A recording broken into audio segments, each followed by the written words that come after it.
Bismillahirrahmanirrahim. I am Kashif Riaz and you are watching my YouTube channel Physics with Kashif Riaz. Today we learn about the dimensional formula of gravitational constant. आपसे कोई question कर सकता है कि gravitational constant के लिए dimensional formula कैसे निकाला जाता है या ग्रेविटेशनल कांस्टेंट का डायमेंशनल फॉर्मूला क्या है। तो सबसे पहले आपको ये पता होना चाहिए कि ग्रेविटेशनल कांस्टेंट हमारे पास किसके इक्वल है। 9th क्लास के अंदर हम पढ़ते हैं Newton law of universal gravitation.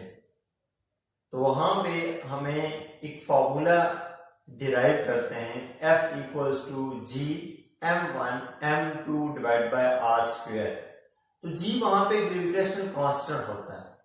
तो मैंने डायरेक्ट ग्रेविटेशनल कांस्टेंट के लिए फॉर्मूला लिखा है G equals to F r square divided by m1 m2। यहाँ पे F फोर्स है, r distance between two objects from their centre है, m1 पहले ऑब्जेक्ट का मास है, m2 दूसरे ऑब्जेक्ट का मास है और g ग्रेविटेशनल कांस्टेंट है। तो सबसे पहले हमने फॉर्मूला राइट डाउन किया g equals to f r square by m1 m2। Next step में हमने क्या करना है, डायमेंशन का सिंबल जो है वो दोनों तरफ यूज करना है। तो ये जो मैंने सिंबल डाला ये डायमेंशन का सिंबल है, ये दोनों तरफ हमने डायमेंशन दे। अब उसके बाद हमने क्या करना है, यूनिट लिखनी है। मुझे पता है फोर्स इसकी यूनिट क्या होती है, न्यूटन। आर डिस्टेंस है तो आर का स्क्वायर है तो इसकी यूनिट हो जाएगी मीटर का स्क्वायर बाय एम किलोग्राम। इसी तरह m2 ये भी क्या हमारे पास किलोग्राम हो जाएगा। ये हमारे पास आ गया newton metre square by kilogram multiply kilogram. अब न्यूटन किसके इक्वल होता है, न्यूटन हमारे पास इक्वल होता है किलोग्राम मीटर पर सेकेंड स्क्वायर। ये किलोग्राम है, ये कहां से आता है, newton second law of motion F equals to m a से आता है। फिर मल्टीप्लाई ये आ गया मीटर का स्क्वायर और डिवाइडेड बाय किलोग्राम का स्क्वायर, क्योंकि ये किलोग्राम इस किलोग्राम से मल्टीप्लाई हो जाता है।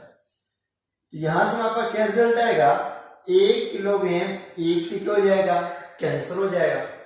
मीटर को मीटर से मल्टीप्लाई किया तो ये क्या बन जाएगा, मीटर का क्यूब, क्योंकि वो m स्क्वायर है, ये m पावर 1 है, वैसे same powers 8 2 plus 1 3 divided by यहां से हो जाएगा सेकेंड स्क्वायर और साथ multiply kg, kg means kilogram divided by. अब इनको ऊपर ले आए, kg ऊपर आके बन जाएगा किलोग्राम पावर -1। इसी तरह मीटर क्यूब, फिर सेकेंड स्क्वायर तो सेकेंड पावर -2 हो जाएगा। नीचे थी किलोग्राम पावर +1 थी, जब ऊपर लेके आए तो पावर नेगेटिव होगी, पॉजिटिव हुई तो नेगेटिव हो जाएगी, अगर नेगेटिव हुई तो पॉजिटिव हो जाएगी। अब kilogram it is unit of mass, m power -1, meter cube it is unit of length, L power 3, second it is unit of time, तो t power -2। तुम्हारे पास जो ग्रेविटेशनल कांस्टेंट है इसकी जो डायमेंशन है या इसकी जो डायमेंशन फॉर्मूला है वो हमारे पास क्या है, m पावर -1, L पावर 3 और T power -2 means mass power -1, length power 3 और टाइम पावर -2। तो ग्रेविटेशनल कांस्टेंट का डायमेंशन फॉर्मूला आ गया m पावर -1 L³ और t पावर -2। ये हमारे पास है ग्रेविटेशनल कांस्टेंट के लिए dimensional formula. Thank you so much.